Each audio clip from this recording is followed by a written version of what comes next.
안녕하세요. 다운 애니어그램 나무입니다. 이번 시간에는 밥을 너무 많이 먹는 아이 사례를 가지고 애니어그램 네. 관점에서 심도 있게 나눠보도록 하겠습니다. 네. 오늘도 애니어그램 전문가 선생님 정쌤 모셨습니다. 선생님 안녕하세요. 네, 안녕하세요. 선생님, 우리가 지난 시간에는 이제 밥을 안 먹는 아이에 대해서 이제 다뤘고, 네. 예, 이번 시간에는 또 지난 시간에 이어서 아이들 밥 먹는 습관에 대해서 조금 더 이제 다룰 건데요. 이번에는 이제 밥을 너무 잘 먹는 아이에 대한 이야기를 네.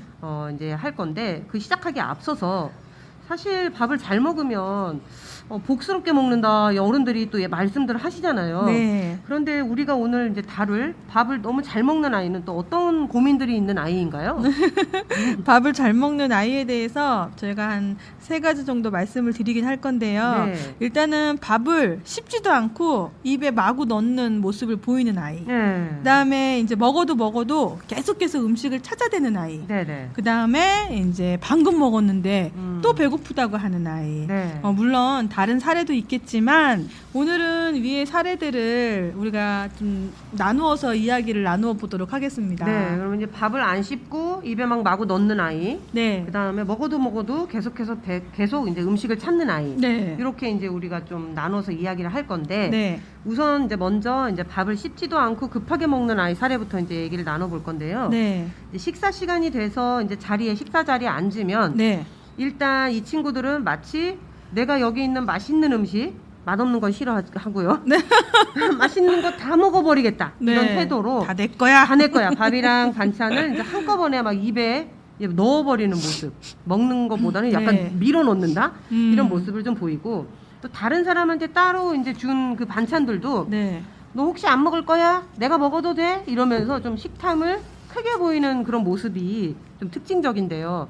선생님, 이런 친구들은 사실 집 안에서나 밖에서 좀 비슷하게 행동하는 면이 있잖아요. 네. 우선은 식사하는 습관이 훈련되지 않았어요. 분명한 건 훈련되지 않았고 그 모습으로 아이가 어렸을 때부터 계속 뭐 초등학교 과정까지도 쭉 자라나는 경우가 굉장히 많거든요.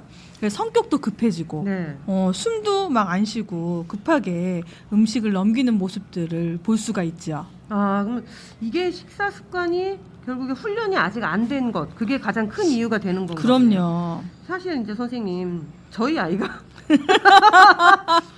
저희 아이가 이런 식습관이 좀 있거든요. 그래서 굉장히 좀 걱정을 좀 많이 하고 있는데, 이렇게 급하게 이제 밥을 몰아 넣을 때마다 입에다가 천천히 먹어라, 너무 많이 먹었으니 요 정도에서 그만 먹어라 하면서 약간 밥을 뺏는 느낌. 네. 아이가 사실은 밥 먹을 때마다 우리가 이야기를 하면서 아이도 좀 스트레스를 받고, 하지만 아이는 매번 식사 때마다 좀 같은 행동을 해서 좀 이야기를 해도 좀 안 고쳐지는 느낌이 들거든요. 네. 선생님, 저희 아이 같은 이런 친구들의 식습관을 좀 바로잡기 위한 또 묘안이 있을까요? 우선 우리 친구들은 엄마가 이제 식사할 때 물론 각각 자기 자리에 앉아서 먹지만 엄마가 곁에서 옆에서 바로 옆에 있어주거나 마주 앉아서 아이와 꼭꼭 씹으며 먹는 것에 대해서 많이 얘기를 전달을 하셨을 거란 말이에요. 네. 말로 전달하는 것보다 사실 행동으로 아이와 그 박자를 맞춰가시는 것이 더욱 효과적인데, 우선은 아이가 밥 한 술 뜰 때 엄마가 함께 박자를 맞추어서 한 술 뜨는 거예요. 아이 한 술 뜰 때 그 숟가락 위로 이제 반찬을 올려주던가 해서 속도감을 좀 늦추어주는 것을 이야기하기도 하거든요. 네. 그래서 우리가 사실 사람이기 이전에 동물의 습성을 많이 갖고 있어요. 네. 음식도 마찬가지고. 그래서 이러한 본능의 모습은 훈련을 통해서 천천히 습관을 들일 수 있도록 절대 야단치지 마시고 다정하게 이야기도 나누어 가면서 엄마가 이번에는 멸치 반찬 올려줄게 하면서 이렇게 자꾸 속도를 늦추어 가면서 아이와 식사를 함께 하시는 것이 맞죠. 맞아요. 저도 사실은 애들 밥 차려주고 이제 아이들이 알아서 이제 밥을 먹으니까 그냥 먹게끔 하고, 내지는 뭐 너무 빨리 먹으면 뭐 젓가락을 잠깐 내려놓고 씹고 그다음 먹어라, 이게 말만 했거든요. 제가 옆에서 선생님 말씀처럼 이렇게 반찬을 얹어주거나 이제 그런 어떤 같이 행동하는 거는 해본 적이 없었는데, 그래서 좀 습관이 좀 잡히지 않았던 것 같아요. 우선 아이가 이제 그것을 여러 번 말을 했으나 행동 소통이 안 되는 거거든요. 네. 그것이 뭐 문제가 있다, 너는 왜 그러냐, 이러한 뉘앙스가 아닌 밥을 자꾸 빨리 먹게 되는 것 같아. 그럼 엄마가 너랑 같이 박자를 맞추어 줄게. 이렇게 하면서 다정하게 접근을 하셔야 돼요. 네, 맞아요. 사실 아이가 밥 먹는 걸 너무 좋아하거든요. 너무 당연한 너무 건데. 좋아하고 너무 맛있어하고 행복해하는데 네. 그때마다 너무 빨리 먹는다고 약간 찬물 끼얹는 느낌? 그런 느낌 들어서 되게 미안한 생각들이 들었어요. 근데 네. 아이가 좀 고쳐지지가 않는 좀 어떤 걱정이 계속 있었는데 한번 선생님 말씀처럼 같이 한번 속도를 맞춰가면서 먹는 걸로 좀 시도를 해보겠습니다. 네, 그러면서도 뭔가 좀 즐거운 대화? 네.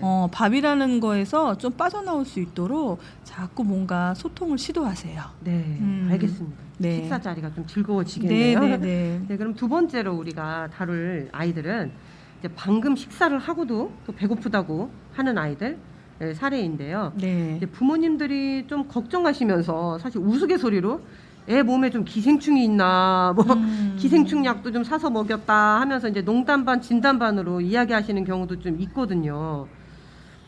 그래서 부모님들이 아이가 너무 많이 먹어서 걱정인데 끝도 없이 먹는다. 굉장히 우려를 좀 하시는 목소리들이 있었거든요. 네, 이 아이들은 먹어도 허기가 지는 건 사실 양질의 식사를 못해서 배가 고픈 걸 수도 있어요. 네. 물론 영양을 다 균형 있게 맞추어 주는 것도 기본이지만요. 아이가 정서적으로, 즉 마음의 빈자리, 마음의 빈자리가 허기로 느껴지는 것, 네. 그것을 배고픈 걸로 착각을 할 수 있는지 그 부분도 짚어봐야 될 부분입니다. 맞아요. 사실 저 같은 경우에 아니면은 다른 어른들도 마음이 좀 허한 경우에 좀 사람들마다 좀 특성이 다르겠지만 뭐 연인과 헤어졌거나 예를 들면 어떤 상실감을 느꼈을 때 이제 폭식을 하는 경우도 있잖아요. 아예 네. 식음을 전폐하는 경우도 있지만 네. 그래서 폭식하는 경우들도 있는데 혹시 이런 거랑 좀 비슷한 경우인 건가요? 그럼요. 그런 경우에 우리가 이제 바로 다음에 다루어 볼 사안인데요. 그보다 먼저 아이들의 경우에는 자신의 신체에 대한 느낌이나 감각이 어디에서부터 오는지를 네. 아직 인식하지 못하는 경우들이 있어요. 네. 너무나 그거는 당연하기도 한데 네. 아이들이 어떤 몸의 감각에 대해서 이야기를 할 때 그 원인을 파악하기 전에 우선 이 부분을 짚어보는 것이 필요한데요. 네. 예를 들어 얼마 전에 저희 둘째 아이가 자꾸 생리통으로 힘들다는 호소를 하는 거예요. 네. 생리 기간이 아닌데도 불구하고 이 아이는 다이어트를 한다고 한 끼만을 먹고 있었거든요. 네. 근데 생리 때도 아닌데 제가 이상하다고 생각했지만 아랫배를 살살 문질러 주었단 말이에요. 네, 네. 근데 거기가 아니고 명치가 찌르듯이 아프대요. 음. 제가 얼마나 당황스럽던지. 어. 그러니까 중학생인데 이게 명치 쪽이 아프다고 하는 건 사실 속이 많이 비어서 네. 아픈 건데 이걸 생리통이라는 거예요. 계속. 그러게요. 위치를 잘못 알았네. 그러니까요. 네. 그래서 아이들이 이제 배고프다는 감각을 우선은 마음의 허기, 즉 이제 마음의 빈자리, 네. 이런 것들 정서적인 부족함으로 인해서 나타날 수도 있다는 증상이라는 것을 알고 있기도 해야 됩니다. 네. 그러면 결국에는 애들이 이제 마음, 그러니까 우리 가슴 네. 쪽에 어떤 허기, 약간 부족감을 어떻게 보면은 신체적으로 약간 다른 위치, 나 배고파 하고 약간 혼동해서 생각할 수도 있다. 네. 그러면은 아까 선생님 저희가 정서적인 그 허기짐에 대해서 조금 더 이야기를 좀 해주시면 좋을 것 같은데요. 네. 네. 정서적인 어떤- 허기짐. 네네네. 예를 들면 뭐 저의 사례는 네. 옛날에 제가 어릴 때 부모님이 옆에 안 계셨단 말이에요. 네. 그래서 자꾸 속이 비어 있는 느낌이 드는 거예요. 네. 그래서 이것이 뭐를 먹으면 나아질까? 그래서 저는 계속 아이스크림을 입에 넣었어요. 네. 매일매일 하루에도 막 몇 개씩. 아. 근데 그것이 마음의 빈 감각이, 빈 느낌이 그게 채워지지 않더라고요. 그래서 그것이 마음의 허기짐, 마음의 빈 공간, 우리가 초등학교 시절이 되면 이제 그러한 공간이 계속 더 우리에게 자극을 주는 것이 아닌가라는 생각도 듭니다. 네, 맞아요. 저도 사실 초등학교 때 지금 선생님 아이스크림 얘기하셔서 문득 떠올랐는데 초등학교 때 그 보름달이라고 하는 그 빵이 있어요. 아직도 나오고 제가 저희 아이들한테 엄마가 이 보름달을 정말 좋아했고 아직도 있어서 참 좋다 막 이런 얘기 하는데 그때 그 보름달 빵을 먹을 때 제가 약간 그런 어떤 심적인 허기짐이 좀 있었던 것 같은 느낌이 네. 좀 들거든요. 보름달. 네, 보름달. 그리고 사실 선생님 지금 같은 경우에는 저는 선생님 지금 좀 어떠신지도 좀 궁금한데 예. 저는 지금 이렇게 어른이 됐을 때에는 좀 생각해 보면 이제 좀 음악을 듣거나 아니면 좀 가슴형이다 보니까 누군가 만나서 좀 수다를 떨거나 아니면 친언니한테 전화해서 막 나 힘들어 언니 얘기 들어줘 하면 찡찡대기도 하고 또 위로를 받고 이렇게 하면서 좀 정서적인 좀 허기짐을 좀 풀기도 하고 또 아까 말씀드렸던 것처럼 고칼로리 음식을 폭식을 좀 하면서 좀 정서적인 허기짐을 좀 현재로서는 좀 해소를 하고 있다 생각이 되는데 선생님은 어린 시절에는 그러했지만 최근 같은 경우에는 좀 어떤 식으로 정서적 허기짐을 좀 채우시나요? 궁금하네요. 문득. 정서적 허기짐. 네, 허기짐. 네. 허기짐 그 정서적인 허기짐이라. 네. 선생님 가슴형이 아니시니까 문득 궁금하네요. 네. 정서적인 허기짐을 사실은 느껴본 지가 굉장히 오래된 것 같아요. 저한테는 좋았던 것이 명상, 네. 명상이라든가 또 우리가 이런 뭔가 마음의 이야기를 나누는 것, 네. 이런 것들로 아마 채워지는 것 같아요. 네. 그래서 우리 많은 분들과 같이 이제 특강도 하고 네. 같이 연결됨으로써 그런 정서적 허기짐은 제가 좀 이제는 좀 느껴본 지가 오래되지 않았나 하는 생각이 듭니다. 아, 그렇군요.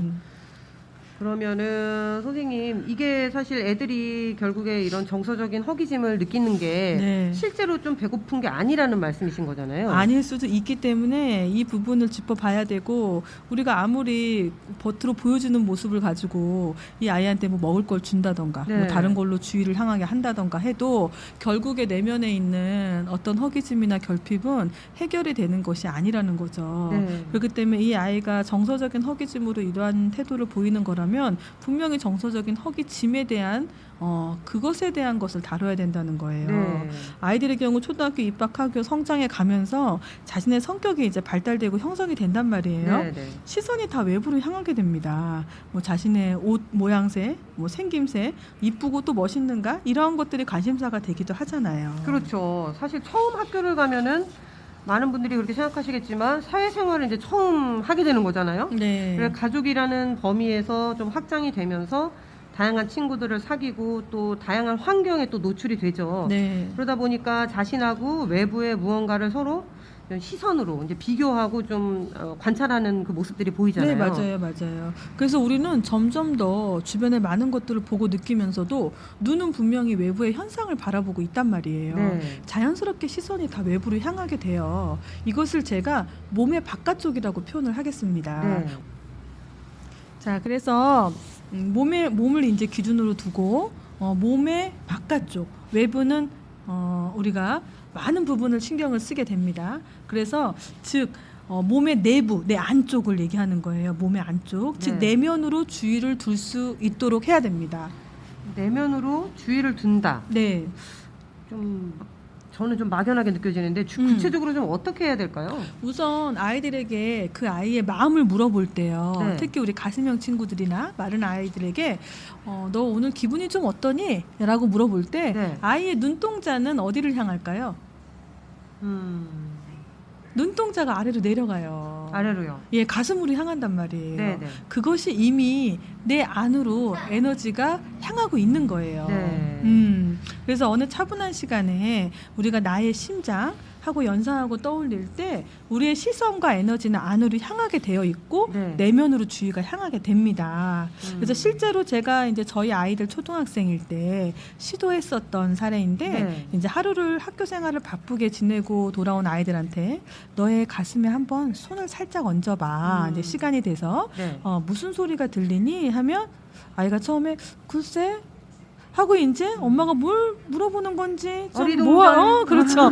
몰라 한단 말이에요. 네. 근데 이제 또는 온도가 어떤지 거기가 따뜻한지 차가운지 느껴보라고 아이한테 말을 건네봤어요. 그래서 자신의 가슴을 기억하고 그곳에 접근하는 시도를 자연스럽게 유도를 하는 거예요. 그러면서 이렇게 전달하시면 돼요. 너의 가슴에는 마음이라는 공간이 있어. 음. 네가 슬픔을 느끼거나 또는 행복함을 느낄 때 이런 것들을 감정이라고 하는데 그 감정을 담당하는 곳이 마음이란다. 네. 그래서 친구 관계나 또는 여러 상황에서 나타나는 감정과 느낌을 마음에서 나타나고 보여주게 되는 거야. 그것을 잊지 말아야 하는데 그것은 왜냐면 그러한 감정을 만나고 네가 경험하면서부터 성장하게 될 때까지 그곳에는 많은 수많은 감정들이 나타나면서 풍요로움으로 가득 채워질 거기 때문이야. 근데 하지만 많은 친구들이 마음을 보려고 하지 않고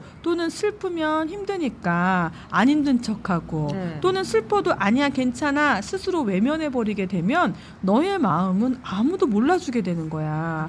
잊지 말고 나의 마음이 잘 있는지 힘들지라도 내 마음이 어떤 감정을 느끼는지 그것을 알아주는 것 그것은 너에게 매우 중요한 일이란다. 네. 그러게요. 이게 약간 연상하는 느낌으로 내 마음과 약간 연결되는 네, 연결되는 네, 그런 또는 내 마음과 대화하는 내 마음이 어떤지 대화를 하고 아까 선생님 말씀처럼 힘든 것들 사실 받아들이기 어려운 어떤 것들을 만났을 때 마음이 힘들고 할 때 나는 안 힘들어 하고 이게 외면하는 그런 경우들이 꽤 많이 있잖아요. 네. 어른들도 그렇고 뭐 아이들도 아직 감정이라는 어떤 경험을 많이 하지 않다 보니까 당황스럽기도 하고 네. 힘든 그 마음은 좀 내가 마주하기 좀 어렵고 아마 그럴 텐데 그런 마음일지라도 내 마음이 잘 있는지 좀 알아줘라. 네. 특히나 내 안에서 뭔가 부정적인 감정이라고 하는 거에 동일한 특성이 있어요. 네. 뭐가 있을까요, 선생님? 부정적인 감정은 나를 어떻게 하나요? 좀 갉아먹는? 고통스럽죠. 네. 부정적인 감정은 다 고통을 동반해요. 네. 그러면 그 고통 안에서 사람들은 어떻게 할까요? 피하고 싶죠. 피하고 싶죠? 그럼 피하고 싶으면 그 감정은 해결되지 않은 채 있단 말이에요. 네. 그렇기 때문에 그런 부정적인 감정과 같이 동반하는 고통이라는 것을 우리가 피하거나 도망치지 말고 그냥 그것에서 마주하는 것 그렇게 함으로써 내면의 힘을 기르게 됩니다. 네. 맞아요. 사실은 살아가다 보면은 이제 외적인 부분 비유하자면 넘어지기도 하고 뭐 딱지 같은 거 생겼기도 하고 그리고 또 아물고 하잖아요. 근데 마음의 어떤 상처나 그런 것들은 좀 약간 치유되지 않을 것 같은 두려움이 저 같은 경우는 좀 있거든요. 그러다 보니까 지금 이거를 해결하거나 마주하긴 너무 힘들고 고통스러우니까 그냥 지나가 버리고 나중에 보자도 아니고 그냥 몰라 하고 그냥 지나가 버리는 경우가 있는데 그거를 마주하고 인내를 하는 것이 필요하겠네요. 마주하고 내가 내 감정을 수용한다. 수용하게 되면 그 수용하는 힘이 굉장한 긍정적인 힘으로 변환이 됩니다. 네. 그렇기 때문에 부정적인 감정에서 힘든 시기를 넘어가면 긍정적인 감정이 이제 자리를 잡는 시기가 분명히 올 거예요. 그렇죠. 부정적인 감정도 감정이고, 그렇죠. 긍정적인 감정도 감정이고, 나를 네. 이제 이루어내는 어떤 요소인 거니까 네. 그냥 밀어낼 것이 아니라 받아들인다. 그죠. 왠지 지금 말씀하신 내용을 보면 꼭 우리가 지금 아이들 내용으로 하고 있잖아요. 근데 아이들한테만 좀 해당되는 말이 아니라 어른인 저희도 이런 부분을 좀 자기 전에 좀 고요한 시간에 한 번씩 좀 점검해 보는 게 좋겠다는 생각도 문득 드네요. 그럼요. 네.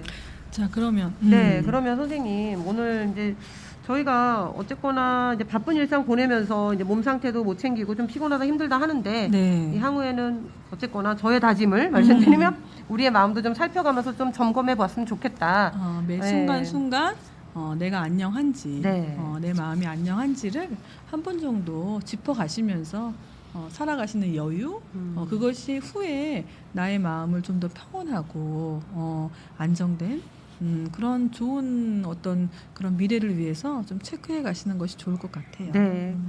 잘 알겠습니다. 선생님 오늘은 그럼 저희가 여기까지 좀 마무리 해보려고 하는데요. 네. 오늘은 밥을 너무 많이 먹는 어린이에 대한 이제 고민 사례와 정서적인 그 결핍감을 또 인식하고 또 다루는 방법 우리가 또 마음, 나의 심장 이렇게 다루는 부분에 대해서도 이야기를 했잖아요. 그런 시간들을 좀 가져봤습니다.